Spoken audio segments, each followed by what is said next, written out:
Greetings, everyone. Welcome to the Wednesday, April 15th, 2015 episode of Free Webinar Wednesdays. This is Eric Cook, and I'm with WSI Internet Consulting, where we work with businesses and organizations and helping them better understand and leverage the power of the Internet as a strategic business tool. You can learn more about me online at www.poweredbywsi.com. I also want to make a special announcement that just this week, we have actually, and we by myself and a social media attorney by the name of Deborah Gonzalez, who has been on the show in the past. She owns a law firm by the name of Law2SM. We've just recently launched a new service called DigitalRCP.com, which stands for Risk and Compliance Partners.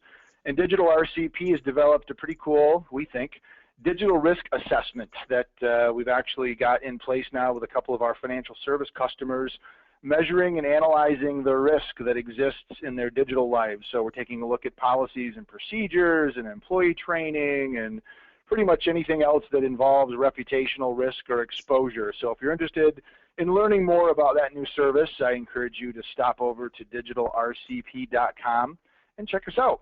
Unfortunately, my good friend and Free Webinar Wednesday partner, Mr. Jeff Simpkins from Community Bank Consulting, Inc., is unavailable to join us today, but if you are a financial institution and interested in learning more about Jeff and all the great things that he does in the banking industry, visit communitybankconsulting.com and tell Jeff you heard about him here at Free Webinar Wednesdays. So I am pretty excited about today's show. We've had some great guests in the past, although I can honestly say we've never had a couple of U.S. Navy fighter pilots. And so today's show, we're going to have a couple of Navy fighter pilots. Hopefully we'll get maybe a fighter pilot story. We had some pretty cool chit-chat on the pre-show talking about dogfighting and engaging the enemy, and so maybe we'll get them to share a couple of stories with us. But before we officially get started, I want to remind everybody that all Free Webinar Wednesday shows are recorded and made available at freewebinarwednesdays.com.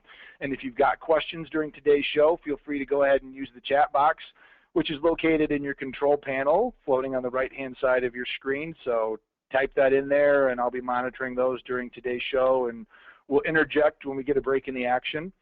So with that, it is my good pleasure to welcome Bryan Sory and David Whitmer, a couple of, as I said before, I'll say retired or former or whatever the official term is, U.S. Navy fighter pilots. We've got some pictures of them there here on the screen, and they have come together to create a new company by the name of Qwyvr. And we're going to hear a little bit about Qwyvr and what it does, and chat a little bit about a service called Bitcoin, which I know I personally have got some questions on because I've been hearing Bitcoin, being a digital marketing person for a number of years now, and not really sure even how it works. So with that rather long-winded intro, Bryan and David, welcome to the show. We're glad that you're here with us on Free Webinar Wednesdays. Good morning, Eric. Thanks for having us on. Yeah, excellent. So I'm going to go ahead and work my little webinar magic and send the screen, because I know David has got some slides that we're going to share, but maybe while he tees that up, Bryan, why don't you give us a little background about the two of you guys? I know there were some pictures there on the opening slide with you in your flight suits, and what we're going to talk about today. Yeah, we call that a Zoom bag. So we gave you some Zoom bag. We gave you some Zoom bag pictures. So so I always think it's cool how people get linked up. The wonderful writer over at the Green Sheet, Dale Lassig, did a piece on Qwyvr. And then she heard a podcast that I did with my buddy John Tash, and said, you ought to listen to Eric Cook's show at Free Webinar Wednesdays. I guess Dale's and Jeff. And Dale's a loyal listener, and so I listened in and I said, man, I want to connect with these guys. So love what you're doing, and thanks again for having us on. Well, I can say it's the power of social media, because I got a note from you on LinkedIn, and we exchanged a couple of LinkedIns. But I loved your approach. We eventually, probably sooner than most times when I get engaged in a LinkedIn conversation, excuse me, you just picked up the phone and called me and said, you know, I love technology, but let's just get on the phone. And I think it was after about an hour on the phone of an unplanned phone call in both of our busy lives, we realized that, you know, we could probably have a really cool conversation, and what you guys are doing is pretty sweet. So that happened not more than probably a week and a half ago, and boom, you're on the show. So I love how that works, and big thanks to Dale for the heads up and making the intro. So I really, really appreciate that. Yep. So Dave and I were squadron mates at a Navy squadron in California, and we flew a bunch of missions overseas together. And after one particular mission, where my radios were, to put it, well, my radios were not operable, really. We got back to the boat, and we were watching tapes. We record everything, and Dave goes, "Hey, man, you want to go into business together?" And it was kind of from that moment where we said, "I'm not sure whether we're going to build financial systems or tiddlywinks, but we want to be in business together." And so it's really important, I think, between founders to have that level of trust, and we sure do. Let's see. So we were both Hornet pilots. Well, hell, I'll just introduce myself. So Texas Tech grad, and then an Ops Research Systems Analyst degree from the U.S. Army. And then we got pretty heavy into Bitcoin. Dave's going to walk us through today about exactly how Bitcoin works, hopefully demystify that. And then Qwyvr is not Bitcoin based. Qwyvr is based on the good old U.S. dollar. It's basically prepaid debit. It uses ACH funding events, and in so doing can reduce the transactional cost, both peer-to-peer and from consumer to merchant. So the goods of Bitcoin were just lower and really efficient transactions between users on network. And we took that and we said, why doesn't a system that's that efficient exist that's dollar-based? And so that's what we're building with Qwyvr. And cool. Dave, you wanna give a quick intro? Sure. I am a systems engineering major from the Naval Academy, and I have a MBA from the Kelley School of Business, and worked on some pretty massive scale projects during my time, in addition to being a fighter pilot, including big asset planning for contingencies in case things go really, really bad with some other countries in the world that maintain our ability to have strategic resources that are necessary to keep our economy going. So if you catch my drift there. All right. So I'll just wink, wink, nudge, nudge, right? Yeah. So for today's discussion, to kind of build on to what we're doing, and we're going to heavily focus on Bitcoin because it seemed Eric had told us that that was a big question mark. So we'll focus on that on the majority, but it'll lead into what we are doing. But to get to why Bitcoin is an alluring proposition, I'm going to have to kind of build it up and talk about some of the macroeconomic problems that are going on that concern both the small businessmen and people in the economy, and why this has started to catch some wind with Bitcoin. So on the macroeconomic side, there's three concepts that we all need to kind of understand and agree to. Is that wealth is created there's a process of wealth creation, and then that wealth gets transferred around in the economy, and then that leads to eventually having wealth distribution. And there's natural wealth distribution, and then there's the government influence of wealth distribution and how that occurs. So when you create wealth, you invent a new product or a new technology, and it makes people more efficient. That's wealth creation, and the people that come up with that tend to be very wealthy in the process. And then, according to Adam Smith, you need a really efficient methods of wealth transfer, and inefficient methods of wealth transfer lead to natural distortions within the economy when it comes to wealth distribution. So taking a look at how wealth is distributed, it tends to follow what's known as a Pareto distribution, and wealth tends to concentrate in the hands of the few, the people that are creating it, or the people that are benefiting from the inefficient transfers of that wealth, which then lead to less overall wealth because wealth is not distributed back to the most productive sources of it within the economy. So I've drawn a line on here to show where the U.S. median income is at $51,017. And what we have here on the x-axis on the left side is what I call a wealth factor of 1, which would be just the bare subsistence level just right at the poverty line in the U.S. And you can see that that you have a much higher probability on the y-axis of being there as a member in our economy, and then as you move to the right, you have a lower and lower amount of probability of being at those levels as you increase along the x-axis. In contrast, we have I've depicted here on the next slide the U.S. GDP growth over the last 60 years. And you can see that we have had a period of unbelievable economic growth. Essentially, in just the last 15 years, we've basically doubled our GDP. You can see on there I put China and Japan. China's now eclipsed Japan, and China is on a path right now to overtake us if we aren't careful. So this breaks, looking now at U.S. income growth as a proxy for wealth distribution.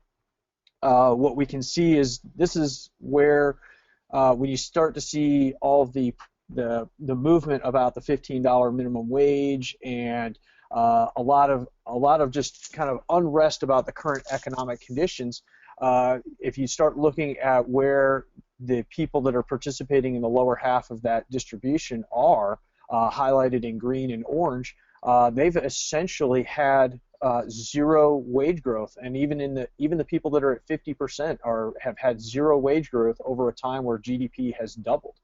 That's pretty troubling if you're there, especially when you start thinking about inflation, because this slide does not account for inflation.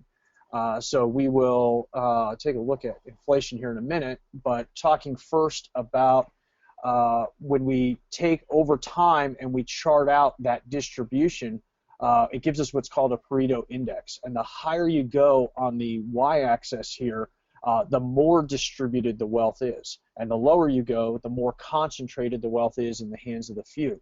So looking at a historical distribution, then we can see that, at the time of, as we were kind of wrapping up the era of the industrial expansion of America with Carnegie and Rockefeller and those guys, wealth was extremely concentrated. And then as Roosevelt came in and started being the trust buster, you can see that wealth did start to break loose and start to distribute, and policies from guys like Ford, who ran their companies, of paying their workers way more than what had been previously done, really started to have some benefit. We started to climb out of the hole that we were in, and there was a lot of civil unrest at the time about the wealth distribution that was occurring. And we were on a steady pace of distributing the wealth that was being created more and more within our economy until we got to the 50s and the 60s, where we kind of hit that maximum point, which is really an interesting time period because universally, I mean, everybody, I wasn't alive in the 50s or the 60s, but everybody that I talked to that was an adult contributing member, they generally think fondly in terms of the economic prosperity that existed during that time period. So this is like a happiness index almost, like it absolutely is. Yeah, like we're French Revolution at the bottom right, or Occupy, that movement, and then the golden era up at the top in the center, right? Yeah, that's a great correlation. That's a great way to phrase it, and I think this is a really fascinating chart to look at, and to think about what the events were at the time, and to draw a couple really important points out of this is that the tax rate during the 50s and 60s, the upper income, or there in the 50s at least, up till 1962, was the upper income tax bracket was 90%. So that did absolutely have an influence on this. And at that point, as that tax burden started to come down, it reached kind of the levels it's at today in about 1981-82 timeframe with Reagan. And you can see that certainly had an effect on this. Correspondingly, there was an explosion in GDP, so our economy benefited from those lower tax rates by increasing the overall economic activity, which is generally going to naturally lead to some more wealth concentration, but that's okay because everybody should be getting more wealthy. So before I move on, that kind of leads me to a natural breaking point before I go on to inflation. Are there any questions? Yeah. Actually, I'm glad that you asked because we do have a couple that have come through. One individual asks maybe some of the reasons why that index is so high through the 50s and the 60s. I know you mentioned, tax rates. Does it have a correlation to, the war or other issues that were going on at that time? So I take that one, and then I do have one more for you, but I'll let you answer that one first. Sure. So always impossible to nail down the exact causal effects, but I would certainly, in my opinion, equate this to the fact that we had also broken the rest of the world's economic productivity was broken at the time due to World War II.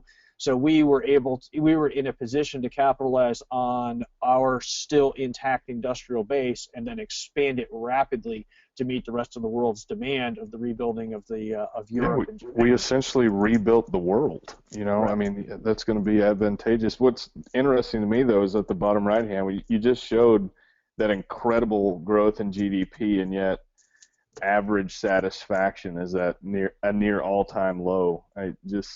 It's fascinating. Yeah, and so Eric, to finish that thought on the war, that economic expansion created a huge demand for labor in this country. So the skilled factory worker and even the unskilled labor, they benefited from that huge demand of labor, and raw materials coming out of those countries at the time were kept at very low prices. So we had a strong dollar, and everything. All those factors coming together led to very prosperous times, even at the lower end of our economic spectrum. Did that answer your question? Did that answer the question? Yeah, I think that's good. The other question, and I'm not as familiar with this as the person who's asking it, and hopefully you'll make sense of this, but there was something referencing the discontinuation of utilization of the gold standard and how that kind of looks like it's coinciding with the decreasing line there. So maybe chat a little bit about the influence of the gold standard as it relates to this graph. Sure. So I'm going to go on to inflation here in a couple minutes, but there's two key points with the gold standard. So in the 30s, Roosevelt basically stopped the ability to domestically exchange gold for dollars, and you were only permitted, I'd have to go look up the amount that you were able to maintain of your own gold holdings, and you had to basically turn in your gold. So that was a big one. Interesting, we saw a big climb here. So not sure whether we could necessarily draw a correlation. I've never seen anything where somebody would try and draw a correlation there. But the big date, what everybody really talks about, is in '71 when Nixon took us off the gold standard, where you weren't able to exchange foreign countries weren't able to exchange dollars for gold anymore at that point. So now the government did not have to tie the dollar to an actual certain amount of gold, and that's certainly a very interesting correlation. And then if we go on and we talk about inflation, so remind me if I forget to talk about the specific gold standard here in a minute, and I'll circle back to it. But inflation, taking a look at it, this is a compounded inflation chart. So if we look at how inflation was up until about the 40s, when we had a giant economic expansion, it started to increase and break out of the channel we'd been in for most of the entire Industrial Revolution in the 40s. And then you can see there's a clear inflection point right here where we went off the gold standard, and this is a compounded interest rate, so it's not necessarily the most objective. This is a chart designed to kind of grab the user's attention, or grab the reader's attention of the chart, and that will lead to the next point here, but the reality is that compounded inflation is a real thing. That is what you experience. If you are earning the same $8.50 an hour that you were 10 years ago, but the price of milk has doubled, even though inflation it was only at 2.5% to 3% during that time frame, seems like a relatively low inflation rate, but the compounding effect has led to the fact that you have less discretionary income, or really negative discretionary income if you're only earning $8.50 an hour. So then, did that answer? Let me go back for a second. Did that answer the question on kind of I can tell you what the effect is of going off the gold standard, and then I'll let the watchers of this draw their own conclusions as to whether that was a wise decision or not. Yeah, I think still a little bit over my head because I'm just a country boy from Marshall, Michigan. But yeah, I think that helped. Okay, all right. Do they have country boys in Michigan, Eric? They do. Yeah, they do. They do. All right. Can't you tell by my cheesy country boy accent? It's a pretty poor one too, I know. But anyway, yeah. Let's keep going. I'll get myself in trouble if I try to do any more accents. So I'll end up offending somebody, and that's not a good thing. So it's just for my poor capability of producing accents. So, so we have drawn our own correlations, and we have our own hypothesis about the way that wealth has been created in this country, and then in the way that it's been distributed over time, is that we've also seen over that same time frame where we saw a lot of inflation, we've seen a lot of economic growth, and a lot of inequities in the wealth distribution in this country. We've also seen that the financial services industry, as a percentage of GDP, has grown, and out of that channel here in the 40s, you can see that there's this giant increase and explosion as a percentage of GDP in the size of our financial services industry. So what that indicates to me is that wealth is tending to concentrate towards our financial services industry, and the financial services industry could be very profitable and be the source of a lot of wealth creation, but it shouldn't be gobbling up a larger percentage of the economy if it's truly acting as an efficient mechanism of wealth transfer. So I think Bryan and I had a little discussion a couple days ago about the fact that you see this rapid increase in the 20s, and then you see this giant decrease in the 30s and the 40s.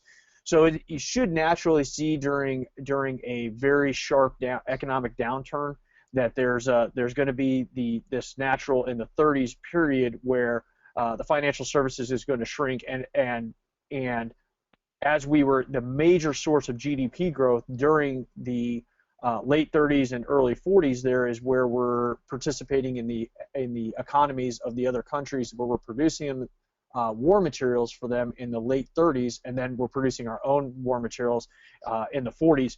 And that's just not a big, the financial services industry is not participating in that, because that's mainly government spending directly into the industrial military base.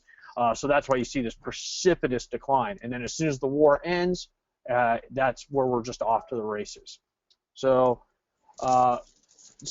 couple problems with inflation. Inflation generally is relatively universally agreed that it exacerbates the problems with wealth distribution and inequities. I probably shouldn't write words on slides that I can't pronounce. Bryan, if you could say that word for me and help me out. Well, we need the right word first, but we're all right. Yeah. So if we have the inflation, the people that have wealth are going to have the tools, really smart financial advisors and financial securities that are going to be able to fight off inflation.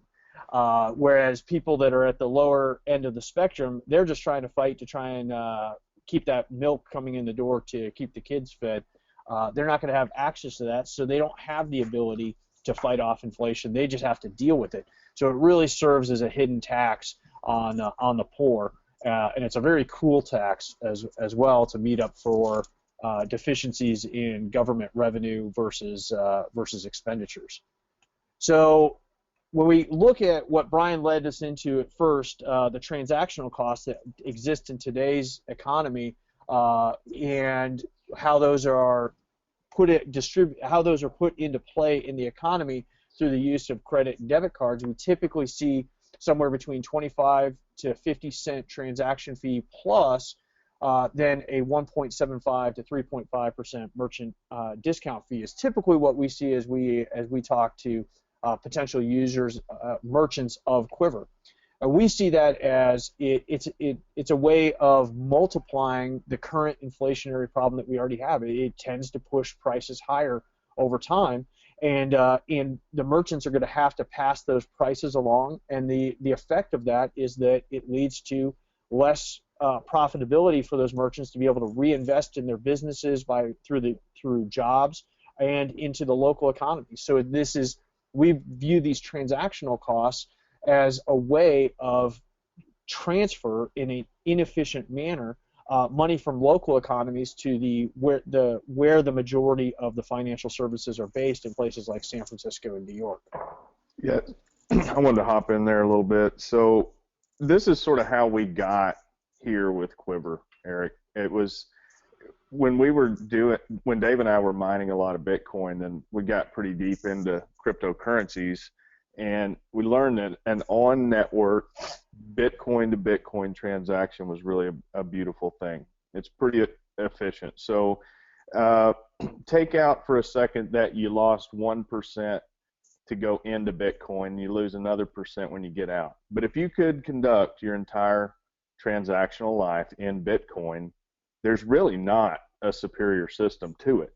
And so when we looked around the scope of or the options within transactional systems, we didn't see anything that functions like that. And so what we wanted to do was just build basic prepaid debit such that an on-network transaction is free. And so if we went back a ways, the credit card brands used to have the no surcharge rule, which said you couldn't upcharge a card-paying customer over a cash-paying one. Now the NSR has since been repealed. We've found that most merchants don't know that, or if they did know that, they still don't take advantage of it because then it makes them have to maintain 2 price points on every single item in the store. So you see gas stations take advantage of it. The cash price is out by the highway, but the card price is actually there on the pump. But notice that they don't do it inside the C store, because that would, again, make them have to maintain 2 price points on every single item. So we wanted to give merchants a transactional system that let them take advantage of being off a card network. And so that's sort of that's the tie-in between what we learned from Bitcoin and what we're doing with Qwyvr. All right, thanks, Bryan. So that kind of takes us through the macroeconomic setup of why people like Bitcoin. And let me give you a little background of what Bitcoin is that it's a cryptocurrency that is put together through 2 key concepts. One is public key cryptography, meaning there's a key that's held in the public domain, and then you have your private key, and it's only the use of your private key that can unlock it. And it uses the same algorithm that is typically used for encoding websites, like banking websites, to ensure that you are connected to the website that you think you are. And then there's a consensus algorithm, and it's a way of certain members of a network to all agree on a decision. And in this case, it's a decision of whether a transaction is legitimate or not. There's only 21 million units or bitcoins that are locked inside of a mathematical puzzle, and essentially that you can a computer, when you run the computer, it's trying different different answers to the mathematical puzzle, and because it's just a random, a pseudo-random number, you can't really predict what the answer is going to be, and so they keep trying the different answers to that, and the network will adjust the difficulty to control the amount of bitcoins that are unlocked, and in each block there of Bitcoin, it started out that there was 50 that would be unlocked back in 2009, and now today it's down to 25, and in a couple of years that will readjust to 12 and a half. So there is an exponential increase in the difficulty the more computing power that is contributed to the network, and the network difficulty tends to adjust about every 2 weeks. So if I buy a computer and for the first 2 weeks I'm getting a lot of Bitcoin out of it, but everybody else bought the same computer, what happens is the network adjusts to the new reality, and now my production of Bitcoin is going to slow down after 2 weeks to account for what everybody else has done as well. It's a peer-to-peer network, so there's no centralized server that's running Bitcoin. There's nobody to call if something's wrong with your Bitcoin. You have to figure it out on your own. And it's a blockchain technology, which I'll walk through in a minute. And there's more blockchain technologies out there than just Bitcoin, and it is an interesting technology, but that blockchain factors into how that consensus algorithm works. And I'll talk to confirmations here in just a minute, and explain why the confirmations are important for if you're conducting a Bitcoin transaction. So just kind of high level, this is a depiction that gets down into the weeds of how Bitcoin works. The big thing to take away from here is that the mining, when you mine a Bitcoin, you're providing a proof of work. Your computer had to do a certain amount of work in order to unlock the block, and you provide what's called a hash that is the answer to that mathematical puzzle. And in that hash, in that new block of Bitcoin, it points back to the old block of Bitcoin through the use of the hash, so that anybody that is looking at the blockchain or the public that's held in the public domain, they can clearly see that you couldn't have created that block without starting with the previous block and then working to get that new block. And by the fact that you hold the answer, you're providing a certain amount. You are providing proof of work. So it's just like you went to the gold mine, and the fact that you're holding the gold in your hand is the proof that you did a certain amount of work to get that gold out of the mine. So is it a question for you on that? So when you talk about mining, you think of kind of the gold rush out in California when we were pulling wealth out of the ground. Is that essentially what is being done with Bitcoin? There was an artificial, you said the 21 million Bitcoins, an artificial repository of gold, if you will, digital gold, these Bitcoins put into the ground, and all of these kind of new age prospectors are leveraging technology and computer processing power to pull those Bitcoin golden pieces out of the digital earth, so that once they pulled the gold out of the ground, they took it to somebody, they had it weighed, and it was basically given a value based on the gold market, and then you sold it, turned it into money, and went to the saloon and bought yourself a drink. And I mean, is that kind of the old style analogy of what's going on here? Yeah, We're just using computers instead of pickaxes? That is, yeah. Sorry, go ahead, Brian. That's a great way to say it, Eric. So what all those miners are really doing is running the blockchain, which is validating on-network transactions. And their reward for doing that is a periodic distribution of a block of Bitcoin. Did I say that right, Dave? Like you have to reward guys for running their computer in support of the blockchain.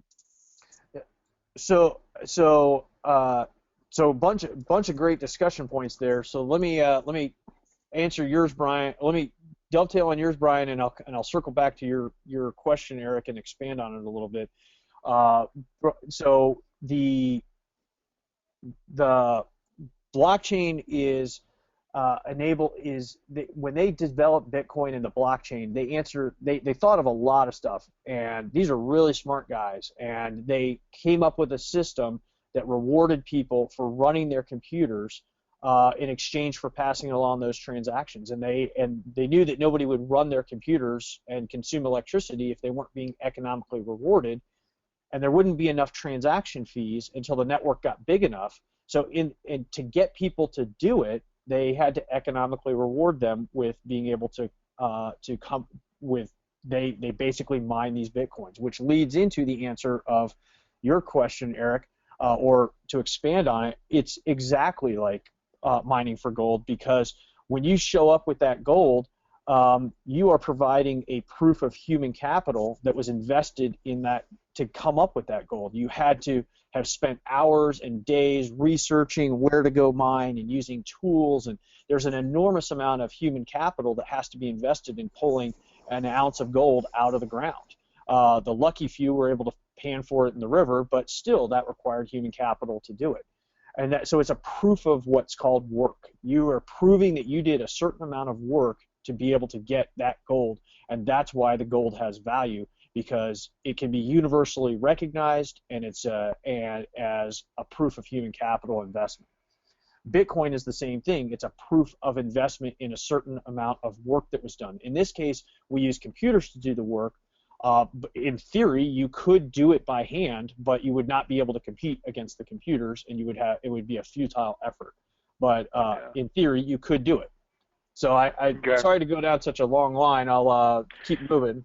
No, and I know I want to make sure we get time to talk a little bit about Qwyvr and kind of what this means to your business plan. But I guess the only other statement that just sprung to mind as we're kind of using this gold rush analogy, is I've read that the real people that made the money during the gold rush weren't necessarily the prospectors looking for gold, but it was everybody that was selling the gold diggers the picks and the shovels and the axes and the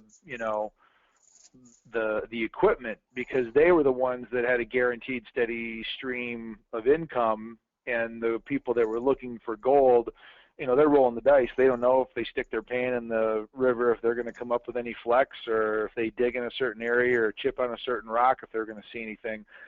Is there a similar subculture around this that is providing services to those that are mining the Bitcoin? Absolutely. Yeah. So there are several companies that sell computer mining hardware, and there's one in Oklahoma City. It's the only American company. It's called Butterfly Labs. They are currently under. I won't comment on my personal opinions of them, but I will just tell you the facts that the last time I checked, they were under an FTC investigation for having used the miners themselves. People would pre-order the miners, and they would delay shipments by about 6 months, and they're under investigation that they were using those miners, their customers' miners, for about 6 months, and then they would ship them.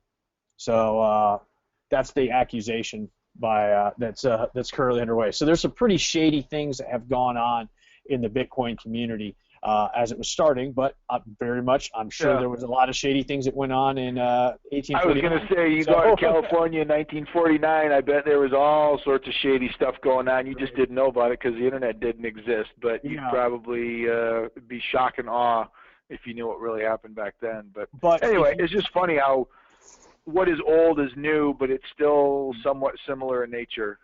If you timed it right, and Bryan and I timed it very well, the money was there to be made, and we reported all of our money that we made on our tax returns. So just as our of course, absolutely, absolutely. So what that leads to, the reason that's really important with Bitcoin is that there's a thing called, if anybody can ever take over 51% of the network, then they control that consensus algorithm. They control the vote. So they can do nefarious things like if I controlled 51% of the network, I send Bryan a Bitcoin, and then I tell the network, hey, go back to block. I tell my computers to go back to block 5624 and start a new blockchain on 5625. and now I can do what's called a fork. And as soon as I can get ahead, the longest blockchain is going to win in the consensus algorithm. So once I get to block 5627, I can basically erase the transaction that Bryan, where I sent it to him, and then I can send it to myself. So this is why that confirmations is important, is each block is a confirmation. And so if you are dealing with a very large Bitcoin transaction, you're going to want to wait for a lot of confirmations to make sure that that transaction has indeed been picked up by the majority of the network and written to the new blocks that are there. So that's an important concept, and it leads to some key fundamentals of how you transact in Bitcoin that I'll get to here. I'll come back to during the demo, and I'll talk more about it. So here's just a picture of like a Bitcoin miner that I built a couple years ago, where you're running graphics cards and you got lots of power. You can see this thing's running nearly 2,000 watts. It's got fans everywhere, and this is common. This happens a lot when you're mining Bitcoin, is you burn out these $500 graphic cards. So that's about $2,000 worth of computer hardware there to build that thing up. So I'll move on. And you can see, so when we talk about a 51% attack, one of the things that people discovered early on in Bitcoin is that my odds of actually getting a block of Bitcoin are very low. And while I may only get one Bitcoin block every 18 months, it will work out over time. But I have to wait 18 months or something before I get a block of Bitcoin. So that's a lot of electricity and a lot of time. So what people did was, to smooth out their earnings, they grouped into pools where they all contribute their computing power together, and then the pool gets the block of Bitcoin and distributes it among the pool members based on the amount of computing power they contribute. Well, the people that operate these pools are centralized, so it kind of goes against the whole decentralized nature. And right here is a depiction from just the other day of the current distribution of the network by percentage. So you can see these guys are accounting for 24% of the network. The pool that Bryan and I participate in is accounting for 5% of the network. So that's how somebody could gain 51% of the network.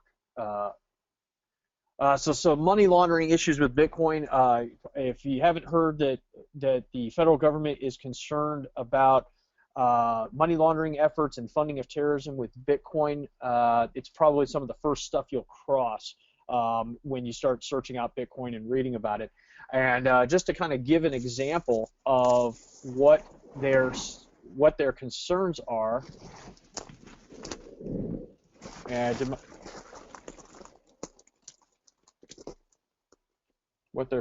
All right, is that coming through well on the screen there? Mm-hmm. So if I go to this website called bitlaunder.com, they didn't even really try and hide what they're doing here. So subtle. Yeah, real subtle. And what they'll do is you send your Bitcoin to them, and then you trust them that they're going to blast it out. They're going to bounce it around between a whole bunch of different Bitcoin addresses and break it up into different chunks and mix it up with a bunch of other people that are doing the same thing, and then that you're trusting that they're going to shoot it back out to another Bitcoin address.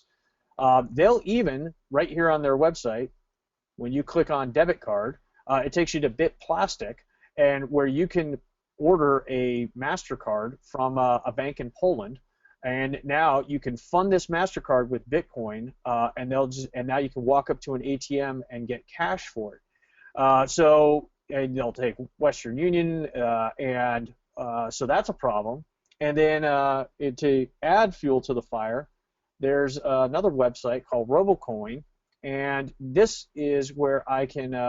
They have a series of kiosks where I can deposit cash into their kiosks and get Bitcoin. So I have the entry point of cash, I have a worldwide distribution mechanism for it, and then I have the ability to load a MasterCard with it and then spend it anywhere or withdraw it from any ATM in the world. So that's not exactly what the federal government wants to see, to put it lightly. So that's. Yeah. I was going to say, suffice to say, funds are not FDIC insured nor guaranteed against risk by the United States federal government. Not with Bitcoin, no, not at all. So those are what they proceed at your own risk.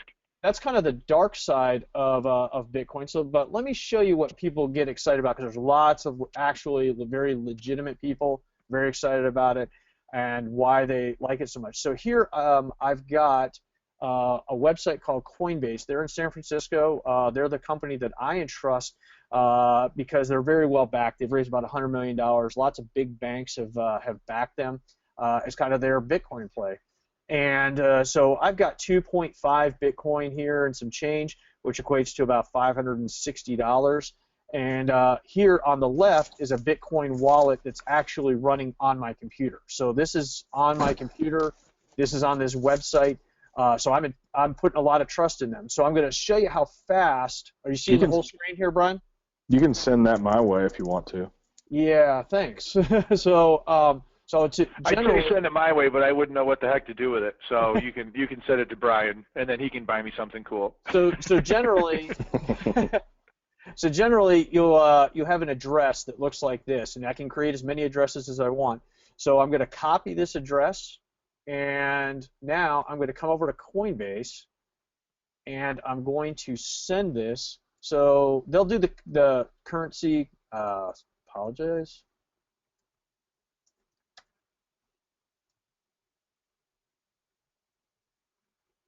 And so I've taken a lot of security steps here to make sure nobody can steal my Bitcoin. So if you do this, I highly recommend setting up two-factor authentication. So what you're not seeing here is on my phone, I just got a code right there that pops up that's only good for 20 seconds.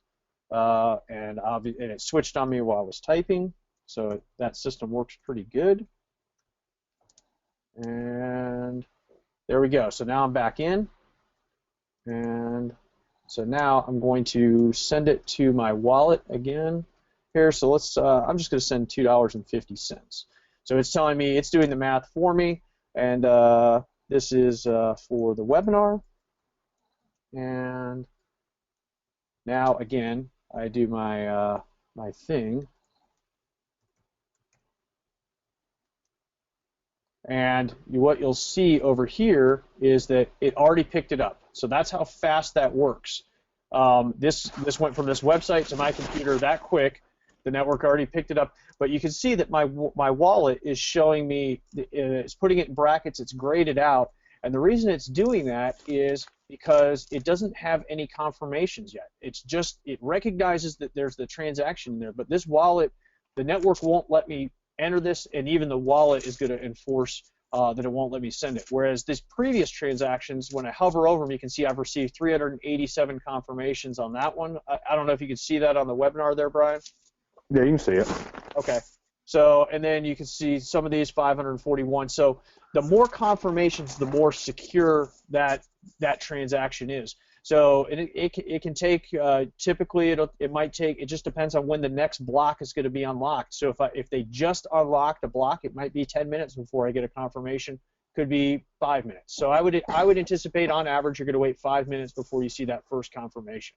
And just one confirmation, it's a risk management. If you're dealing in Bitcoin the way that I just showed you, you're taking a risk with only one confirmation. So a large transaction, you might want to wait for 10 confirmations.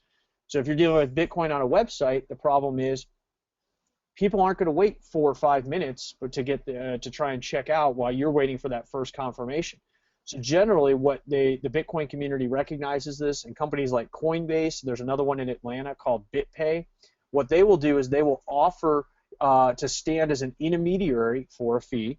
And as that intermediary, they'll give you they'll give you credit pretty quickly, and they'll just convert it immediately to dollars. So right here, I'm on a website called Gift. I'm setting up to purchase an Amazon gift card for $15 with Bitcoin. And when I click on the Bitcoin and I proceed, I'm going to select BitPay. And in this case, it is showing me the Bitcoin address that I can send it to. So I'm going to copy the address, and now I'm going to send it to this address, and I've got to send it this exact amount is what it's looking for. So I've got to copy and paste this into my wallet. And now you can see that there's going to be a transaction fee. So when people say you can transact for free in Bitcoin, that's not true. The reason transaction fees are so low right now is because mining is still profitable enough that people aren't demanding transaction fees in order to high transaction fees in order to add it to the network. But that's something that will change over time. So as I send this, we'll watch what happens here. And I say, so you can see right there, it's adding the transaction fee to make this transaction happen. So as I send it, and there it is, it's already received it. So so now I have my $15 gift card that quick. So you can see that it works, and it's a pretty slick and pretty neat that money from the Bitcoin never touched a financial institution in that case. So there it is. My $15 gift card is available to me. I could send it to somebody. So the concern also becomes that that this company Gift has no idea where that Bitcoin just came from. That could be, I could be sitting in Syria and giving teenagers gift cards to go to the mall in Minneapolis and trying and teach them more about my philosophy as a member of ISIS. So that's a huge problem with Bitcoin. So so a point of maybe clarification on that. So that $15 that you just created of real economic purchasing power here in the good old US of A was essentially created as a result of your computer completing those mathematical calculations and mining the Bitcoins and producing those, pulling that digital gold out of the digital soil, and that process basically created you $15. So you didn't other than doing that with your computer, you didn't you didn't mow a lawn, you didn't sell a product or a service, you didn't get a contract signed from a new customer. You basically leveraged the processing power of your computer, deciphering mathematical algorithms to mine that coin and produce it, that you turned into $15. You are absolutely correct. That is exactly correct. And so now the price of Bitcoin, what you saw there was is just a floating. It's just completely market-driven supply and demand of what somebody's willing to pay for a Bitcoin. So I went out and I mined Bitcoin, and just like you just described, and somebody was willing to buy them from me. And really, the only reason that people buy Bitcoin is to speculate on the higher price of Bitcoin. So that's why you see just these massive fluctuations in the value of Bitcoin. Bitcoin was trading for less than a penny back in 2009 when it first started, and at one point it was up over $1,200. So, and now you can see today it was at around $220. So just massive fluctuations in the value of it.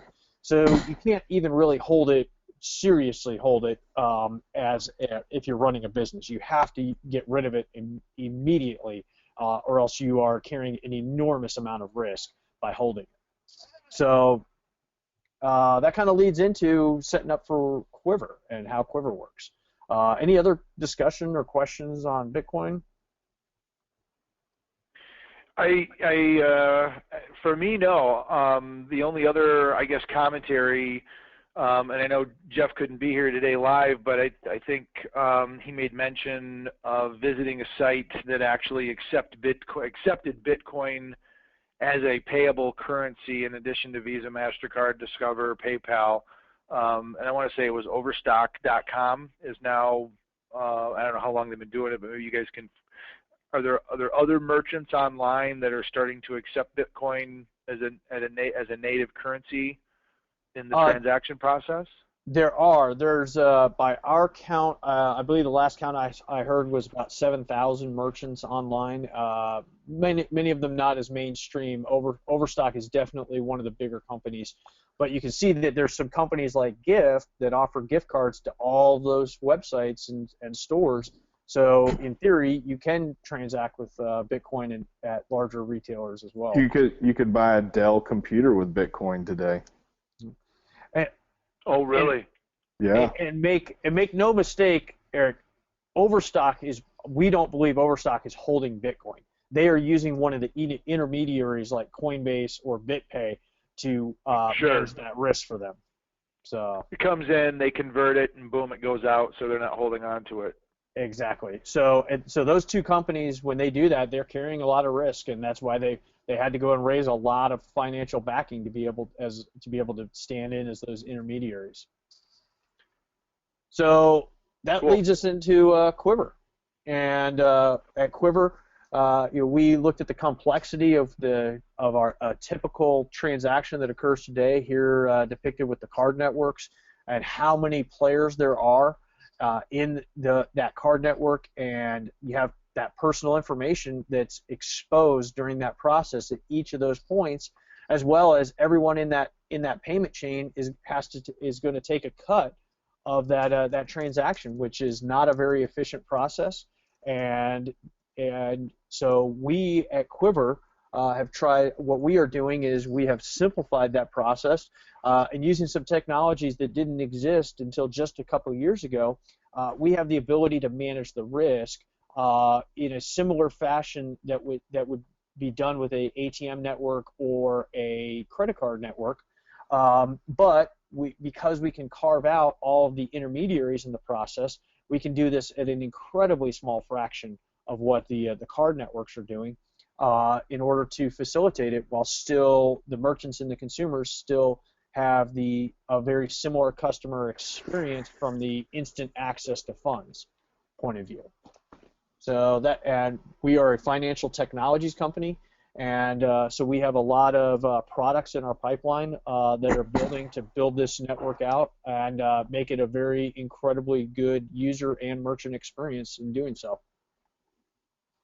So, and what some of those products are is we have a consumer app, we have a merchant tablet, and we have a solution for the disconnected environment where you can plug it into any type of machine. We're going to have development boards so people can build their own projects that can be funded through our network. One of the examples I tend to use is love to see somebody use one of our boards to build a set of street lights for the basketball court. And you can then pay to turn on the street lights, and the city would get paid, and the person that built the project would be selling their hardware. And then they don't have to worry about how the payment happens, and it's done at a very low cost. So that's Brian, do you have anything else you wanted to add about? Yeah, for those familiar with the regulatory environment, we had to meet Know Your Customer, anti-money laundering statutes, and Qwyvr is also by definition, it would be a money transmitter. So 46 states separately regulate the transmission of money, in addition to the federal statutes, FinCEN. We partnered with a bank, and that gives us strength, credibility, FDIC insurance, something which Eric will be familiar, and it also gave us national scale at launch. So we're an agent of a bank, and we're pretty happy with that relationship. So we meet KYC, AML requirements on the front end, as well as OFAC checks, and then the bank separately monitors those same things. And so we think it's the height of security. One of the things Dave touched it, but sort of glossed over it, is when you transact with a credit card, even once EMV comes online in October, really all that cuts out is counterfeit cards at the physical point of sale. And it actually, in Europe, Great Britain and Canada, EMV's implementation has driven up card not present fraud. So online fraud has gone up by about 79%. So when the fraudsters can't get it in the real world, they go online and get it there. So Qwyvr has great utility there for card not present, i.e. online transactional use as well. And we actually have a payments API that can be integrated to people's websites and stands as a payments alternative to presently available systems. So if there's nothing else, we'll leave you with some of our favorite video clips that are there on YouTube. And if you haven't seen some of these, they're pretty good little speeches that have been developed by some pretty creative writers that resonated with Bryan and myself. So, the newsroom one is great. If y'all haven't seen that one, it's one of my favorite clips in years. Yeah, it starts around minute 4:30 if you only have a couple minutes is where the really good speech goes on. But there's a good lead in to the scene. So. Excellent. One of the questions just came in when you're talking about kind of and you maybe skip back a slide so we can see the pictures again, but the one that's in the bottom right-hand corner there where you've got the arrow disconnected in the phone, there seems to be an awful lot of buzz right now around Apple Pay and being able to use an iPhone with a fingerprint scanner. There's still a credit card involved in that process that you have to connect either a credit or a debit card, so it's not like you're using Apple or the Bank of Apple to make the transaction, because it's still ultimately doing a credit card transaction. It's just the device that's facilitating that process. But I know one of the things that I've looked at this is why it is more secure than using your credit card, is the tokenization of that transaction, where it's good for that one time and one time only.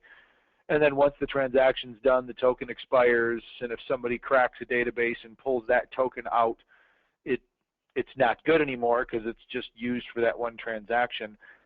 In this flow, I guess now that you're here, how does that really work? And then how does the Qwyvr process change that by eliminating the card and the identity and the security that's around that? So that's a great question. That's a great explanation of what Apple Pay does. And what they do also is that they close the loop right here. If I assume you're seeing my screen and can see the cursor. Yep. So they close the loop between the issuing processor and the user, where the user then basically is confirming through a two-factor method that yes, they are intending to make that transaction. It absolutely does increase the security of the actual transaction if it's the person that owns the card that is doing it. But nothing prevents you, and this is what they got eviscerated for in the Wall Street Journal, nothing prevents you from just having stolen somebody's card and loading it into Apple Pay. And now everybody has the assumption that that's a very secure system, so nobody questions you on the use of it, and you can go around and make all of those payments with that iPhone that you may have stolen from somebody, or you may have used that card that you stole to buy the iPhone in the first place. So yeah, interesting. Yeah, so we have some security procedures in place to make sure that we're not susceptible to that same sort of fraud. But similar in concept, we aren't exposing any of the banking information during the transaction. It's a tokenized process as well. So. Okay. On that, and I'd not really thought of the concept. I steal your credit card and I put it into my iPhone, and then I go someplace and I use Apple Pay to buy something, and it's connected to your card. That doesn't necessarily mean that it's really me. But then on the flip side, if I'm a criminal, I have to use my fingerprint to complete that transaction. I would think at some point within that transaction, even though it's a one-time use token, there'd have to be some way where you could go through and at least find the fingerprint of the guy that's ripping everybody's cards off and using his iPhone to do this transaction. It's that the way Apple purposefully built it so that it wasn't imposing on user privacy, that your biometric fingerprint would be sent back and stored on their system. It's encrypted on the phone level itself. And it creates if I believe correctly, reading through the developer documentation, it creates a 6-digit number that is then unlocked with the key that is then sent, and it's never, that 6-digit number is never exposed to the user through the operating system. And so it's a great way to make sure that the user that created the thumbprint is the same user that's putting their thumb on it now, but nothing. Okay. Yeah. But it's not going to be able to send that fingerprint to the FBI database and go, No. oh, that was Eric ripping off David's card. Not Right. that I would say I'm in the FBI database or any reason. Oh, to believe you that my are. fingerprint Brian exists. was looking in there the other day, and he saw you in there. So. Didn't want to tell you about that, brother. But, yeah. I'm known to be the user of really bad accents and have offended people by my backwoods country accent. So, well, listen, this has been really great, guys. I think at the beginning when we were talking about, let's talk about economics and Bitcoin and Qwyvr, I kind of had a little worry about how it was all going to tie together, but I think it makes logical sense by understanding, the distribution of wealth and kind of everything that went into it, and then with Bitcoin and the concept of, while it's very complicated, not a whole lot of fees that are involved, but not something that the average Joe is going to be able to do real easily, and how that's kind of given birth to the concept of Qwyvr. And I'm hoping that this gets legs and takes off, because Jeff and I are big proponents of the community banking space, and I know that community banks are under pressure all the time to do things more efficiently, and most community banks that offer any sort of a credit or debit card, it's something that they're doing in conjunction with a really big bank, and it's not a huge moneymaker, it's a big expense. I talked to a bank just the other day that they do instant issue debit cards for convenience sake, because customers want to have a card right away. But when there is a theft or an ID, issue where one of the big merchants gets their database compromised, that means somebody in the bank has to physically print new cards for all of their customers, and they've done thousands of those, and it's not an easy thing to do. You've got a piece of plastic, you have to print the information and emboss it, and so something that can maybe give even the community institutions a way of serving their customers and saving their customers money, and breaking free of the strains of some of the bigger banks and the bigger networks. Eric, you and I talked about that the other day. Dave and I are super passionate about helping community banks. I mean, they are absolutely essential, lifeblood of our economy. And how could Qwyvr be best used to help small banks, stay profitable and win? And I haven't cracked the code on that. And I wish somebody would call me and explain to me how Qwyvr could best, stand in service of those small community banks. And that, we don't have that answer. I'll tell you, this is kind of interesting. The IG for the post office put an article in the LA Times, which I then read, about how he wanted to return the post office to banking services, for which there is some precedent if we went in the Wayback Machine.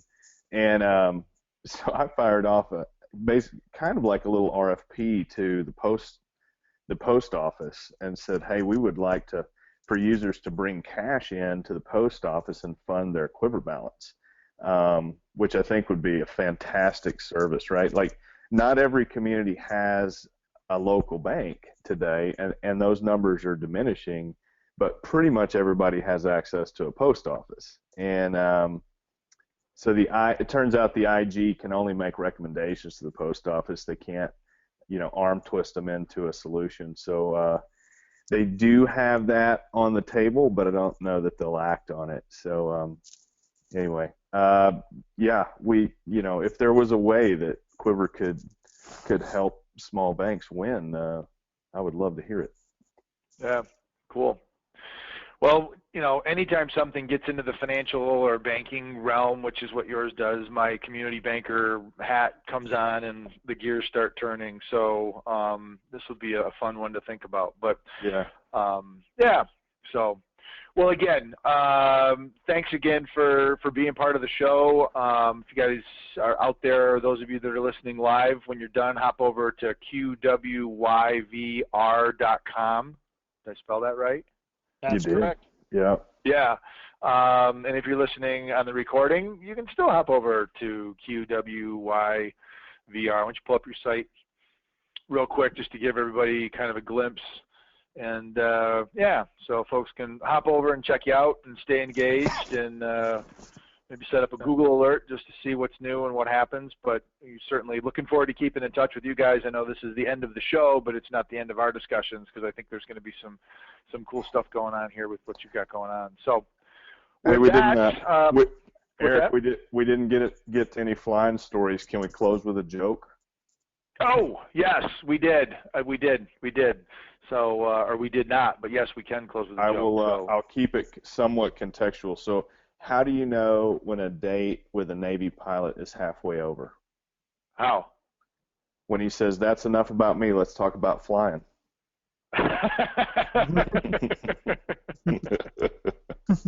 Yay! Well, I suspect becoming a fighter pilot is not an easy task, and the fact that you want to talk about it, I know it's a joke, but you got a lot to be proud of, and we certainly appreciate the service to your country and what you guys have done. So, all jokes aside, thanks for your service. Thanks for having us on today, Eric. Yes, thank you. Cool. Good. Well, that concludes this week's episode of Free Webinar Wednesdays. We'll get the recording up, and certainly incorrigibly encourage you to share it with friends and coworkers at freewebinarwednesdays.com. Be sure to like us over on our Facebook page, where we post updates and alerts. And if you know of anybody else that'd be interested in the show, send them over to freewebinarwednesdays.com, click the blue register button, and they'll get notifications of future shows and episodes and get to listen to cool stuff just like this every week. So with that, have a great week, everyone, and we'll see you next Wednesday here at freewebinarwednesdays.com. Take care. Bye-bye. Adios.